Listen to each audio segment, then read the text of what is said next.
Halo Sobat Bank Lawyer, Assalamualaikum. Salam sejahtera untuk kita semua. Di video kali ini kembali saya akan membahas kasus-kasus hukum yang ramai atau yang terjadi di tengah masyarakat.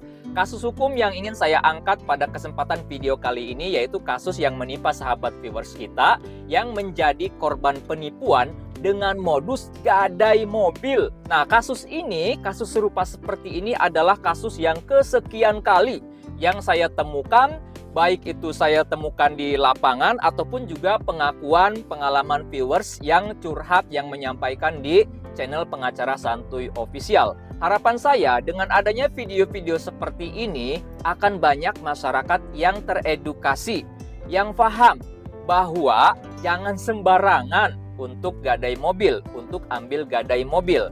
Karena kalau kita sembarangan, kemudian tidak hati-hati, maka tidak menutup kemungkinan kasus-kasus penipuan dengan modus gadai mobil ini akan terus berlanjut, akan terus ada korban berikutnya. Sahabat kita ini pada saat itu sedang membutuhkan mobil, tapi bukan untuk dibeli, melainkan hanya untuk ambil gadainya saja. Sehingga sahabat kita ini meminta bantuan saudaranya untuk mencarikan orang yang sedang menggadai mobil. Singkat cerita, dapatlah orang yang mau menggadaikan mobil. Nah, saudara dari sahabat kita ini menawarkan kepada saudaranya bahwa ada orang pemilik mobil yang mau gadai mobil. Nah, kemudian diaturlah pertemuan sahabat kita ini dengan saudaranya, dengan si pemilik mobil tersebut, ketemuan di suatu tempat, kemudian juga membicarakan nilai gadai, kemudian juga langsung bertransaksi pada saat itu. Dan nilai transaksi gadainya pada saat itu mencapai kurang lebih hampir 50 juta. Namun setelah beberapa minggu mobil tersebut dipakai oleh sahabat kita, didatangi oleh seseorang yang mengaku bahwasanya mobil yang sedang di tangan sahabat kita itu dengan status gadai adalah kendaraan atau mobil milik si orang tersebut. Yang ternyata mobil tersebut adalah mobil yang direntalkan kepada orang yang justru menggadaikan mobilnya tersebut kepada sahabat kita tadi. Jadi intinya, mobil yang digadaikan oleh si penggadai tadi kepada sahabat kita adalah mobil rentalan. Jadi mobil rental digadaikan sama si oknum orang yang mengaku pemilik mobil tersebut yang digadaikan kepada sahabat kita tadi. Akhirnya terjadilah masalah hukum. Si pemilik mobil yang asli menuntut agar mobil itu diserahkan kepadanya. Mau tidak mau ya sahabat kita tadi menyerahkan mobil tersebut. Kemudian juga terjadilah sengketa antara si sahabat kita dengan orang yang menggadaikan mobil rentalan tersebut. Beruntung si pelaku penggadai tadi ya, oknum orang tadi masih bisa ditemui orangnya, masih bisa diajak berunding, masih bisa atau masih mau diajak membuat kesepakatan. Dalam artian sahabat kita tadi sebagai korban menuntut si pelaku untuk mengembalikan uang yang dia serahkan sebagai uang gadai tersebut. Namun si oknum orang tadi yang menggadaikan mobil rentalan tentu tidak bisa mengembalikan uang gadai yang jumlahnya puluhan juta tersebut. Akhirnya ya si sahabat kita ini masih punya itikat baik untuk memberikan tempo kepada si pelaku tadi dengan membuat surat perjanjian bahwa uang gadai tersebut akan dikembalikan kepada sahabat kita ini dalam tempo waktu berapa lama, serta dibuat kesepakatan-kesepakatan yang lainnya. Nah, kasus ini tentu menjadi pelajaran berharga bagi kita, bagi masyarakat yang ingin mengambil gadai mobil atau sedang mencari mobil untuk digadai. Jadi harus hati-hati, jangan sembarangan, jangan mudah percaya. Jadi sebelum kita bertransaksi untuk menggadai suatu unit mobil, kita harus bisa memastikan, mengetahui dengan pasti apakah unit mobil yang akan kita ambil gadai tersebut benar-benar mutlak milik si penggadai atau jangan-jangan ternyata mobilnya tersebut adalah mobil rentalan. Atau misalkan mobilnya mobil leasing, mobil masih kredit, bahkan sudah nunggak berbulan-bulan. Ini yang akan sangat berbahaya bagi kita selaku pengambil gadai.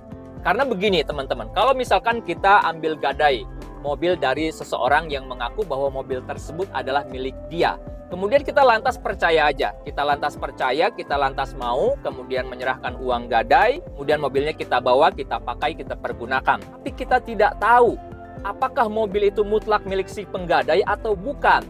Kalau ternyata bukan mutlak milik si penggadai, melainkan milik orang lain, milik rentalan, atau misalkan masih kredit, ini yang akan sangat berbahaya bagi kita. Kita akan terbawa-bawa atau bisa saja kita terlibat kasus hukum, misalkan penipuan atau penggelapan.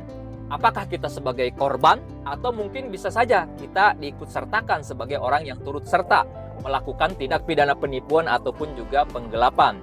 Jadi kalau misalkan kita mau ambil gadai mobil dari orang, dari teman, dari siapapun itu, pastikan dulu ini mobil punya siapa, pemiliknya siapa. Identitas kendaraan tersebut harus disesuaikan dengan pemilik mobil. Misalkan kendaraan tersebut STNK-nya atas nama Ahmad. Cocokkan dulu dengan si calon penggadai. Betul nggak si penggadai namanya Ahmad? Kalau misalkan namanya Ahmad, silahkan minta diperlihatkan BPKB-nya, ada atau tidak. Kalau BPKB-nya ada, kemudian juga nama di BPKB juga sesuai dengan STNK, sesuai dengan nama di KTP dari si pemilik mobil tersebut, maka itu bisa diketahui bahwa mobil tersebut memang benar-benar milik Pak Ahmad. Tapi kalau misalkan identitas kendaraannya, STNK-nya atas nama Ahmad, tapi si penggadainya nama Hasan. Nah, kita harus cari tahu dulu, apakah mobil ini dapat beli dari Bapak Ahmad atau bagaimana? Kalau misalkan dapat beli dari orang lain, mintalah juga ditunjukkan BPKB-nya. Karena bisa saja orang beli mobil nih dari pihak lain, tapi belum sempat dibalik nama STNK dan BPKB-nya. Itu kan bisa saja. Dan biasanya kalau orang yang mau menggadaikan mobil dan mobil itu tidak ada masalah, artian mobil itu milik dia, entah itu identitas mobilnya sesuai dengan si penggadai atau lain dengan si penggadai, atau identitas mobil dengan identitas si penggadai itu berbeda, itu bisa saja. Mungkin saja dia beli second. Nah, tapi harus dipastikan, ada nggak BPKB-nya? Kalau nggak ada, itu dikhawatirkan BPKB-nya sedang dijaminkan. Atau belum lunas cicilan mobil tersebut sehingga BPKB-nya masih ada di leasing. Itu yang berbahaya ke depannya teman-teman semuanya. Nah, jadi berhati-hatilah, bijaksanalah, serta teliti apabila kita hendak ngambil gadai kendaraan dari orang lain. Nah, kasus-kasus seperti ini tidak akan terjadi kalau masyarakat waspada, kalau masyarakat hati-hati, cermat, tidak sembarangan ambil gadai mobil. Itu saja yang dapat saya bahas pada kesempatan video kali ini. Mudah-mudahan bisa menambah wawasan bagi masyarakat, bisa menambah kehati-hatian dan kewaspadaan agar tidak menjadi korban penipuan dengan modus gadai mobil. Mudah-mudahan sahabat kita tadi yang menjadi korban penipuan dengan modus gadai mobil ini bisa cepat selesai dan uangnya bisa kembali utuh.